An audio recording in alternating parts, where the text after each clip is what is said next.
സ്തുതിയും സ്തോത്രവും പ്രാപവും പുകഴ്ചയും മനശ്വരമായ നല്ല ഉന്നതിയും ഇടപെടാതെ അവിടുത്തേക്കു കരേറ്റുവാൻ ഞങ്ങളെ നീ യോഗ്യരാക്കണമേ.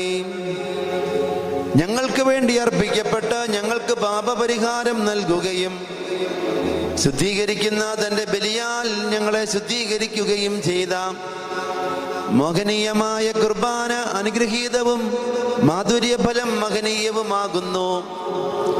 സ്ലീബായിലേക്ക് കയറി ഞങ്ങളെ രക്ഷിക്കുകയും ഊമജന്തുക്കളുടെ ബലികളിൽ നിന്ന് ഞങ്ങളെ ഉദ്ധരിക്കുകയും ചെയ്ത കന്യകയാകുന്ന പെണ്ണാടിൻ്റെ കുട്ടിയായ കുഞ്ഞാടിന് ദൈവികമായ ഈ സ്തോത്രബലി അർപ്പിക്കപ്പെടുന്ന ഈ സമയത്തും സകല പെരുന്നാളുകളിലും നേരങ്ങളിലും കാലങ്ങളിലും ഞങ്ങളുടെ ആയുഷ്കാലം മുഴുവനിലും സ്തുതിയും ബഹുമാനവും ആരാധനയും യോഗ്യമാകുന്നു.